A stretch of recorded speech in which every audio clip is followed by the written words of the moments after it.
Good morning, Team Anastasis. Before we get started with this morning's Metanoia, I wanted to tell you about something really fun that's happening next Friday, which is our annual Birthday Bash Monster Mash. For those of you who are new to Anastasis, this is basically the most fun you can have at school. So instead of celebrating everybody's birthday on the actual day of your birthday, which doesn't always work for people like me who have a June birthday, my birthday is June 30th. Even if I were to celebrate a half birthday, it falls over Christmas break, and my quarter birthdays fall on spring break and on fall break. So I had no chance of ever celebrating a birthday at school. So for kids like me, but for really all of us, we decided to do one huge birthday party celebration, just really fun day. So that's happening next Friday, October 30th.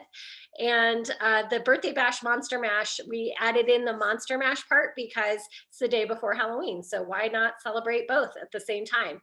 So next week's going to be a lot of fun. You can wear your costumes to school. You can wear pajamas if you don't want to wear a costume. You can wear whatever you want, but those are fun options. I hear that some of our teachers are dressing up in really epic costumes this year. We are having a costume contest, so you're going to have to bring your A game if you want to win that contest. We are also doing a pumpkin carving contest between the classrooms, so start planning and thinking what you might like to make your pumpkin look like. That could be our winner. We are going to do some fun like parade things, and we'll have a big pizza party and cake at lunch. We'll have gluten and dairy-free options. We'll make sure all of your allergies are taken care of and into account. But basically, Friday next week is going to be just one big party. I know that older classes are engineering some really cool candy delivery systems, so I can't wait to see what those look like. It's going to be a good time. So we are looking forward to that, and we'll give you more details next week as we get closer to the actual day. But today we're going to talk about some more parables. Remember, we're going through the parables and we're thinking about, as we listen to the parables, what characteristics of God are revealed by the parable. And these stories are so good because they help us think in a way that is different than just hearing a rule. A lot of times if we hear a rule, it like goes in one ear and out the other. But if we have a story and a way to empathetically connect with that story, it tends to stick with us longer.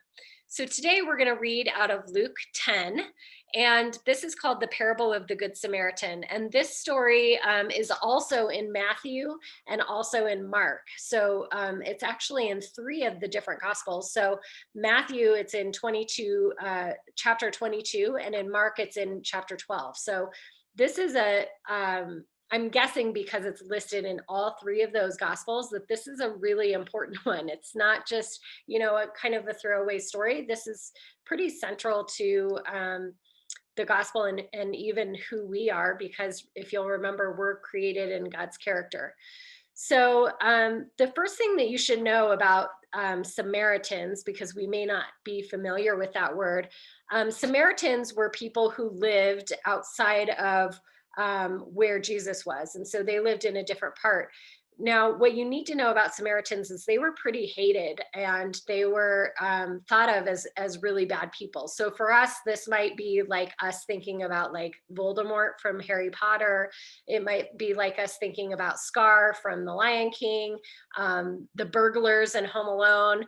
It could be Al-Qaeda in real life with the United States. Al-Qaeda is, not good to us. So a Samaritan was the bad guy in this story. They were thought of as bad people. So you need to know that before we get into the story. It'll also talk about a priest that's just like a priest that we have today, and also a Levite who would have been part of a priestly tribe as well. So it says, on one occasion, an expert in the law stood up to test Jesus. So this is somebody who is knows all of the rules, knows all of the laws of the land. And he says to Jesus, so he's trying to test Jesus. He's trying to catch him in something. And he says to him, "Teacher, what must I do to inherit eternal life?" So he asked Jesus a question. Here's what I love about Jesus. He is an inquirer, just like we are. And he asks a question. He says, he doesn't answer him. He says, well, what is written in the law? How do you read it? And so now the person who knows the law has to respond to him. And so he tells them what's in the law. He says, love the Lord your God with all your heart and all your soul, with all your strength and all your mind, and love your neighbor as yourself. So those are laws that all of these Jewish priests would have known, as that is the law of God, is to love God with all of your heart, soul, and mind, and to love your neighbor as yourself. So Jesus answers him, you have answered correctly. You're right. And he says, do this and you will live. And the man who is trying to test Jesus, it says he wanted to justify himself. So he asked Jesus, and who is my neighbor?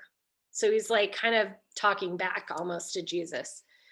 And in reply, Jesus tells a story. So what you'll notice about Jesus throughout the Bible is that he doesn't often just give an answer. In fact, I think there's only 2 times when he gives a straight answer when somebody asks him a question. He does 2 things when someone asks a question. He either asks them a question, just like we saw this time, or he tells a parable, he tells a story. So in this particular instance, he does both. First, he asks the question, and then the guy comes back and kind of talks back to Jesus. And then Jesus comes back and says, I'm going to tell you a story. He says, a man was going down from Jerusalem to Jericho. So these are places, if you look in the back of your Bible, there's a map, and you can look at where Jerusalem is and where Jericho is. And this is where this man is traveling.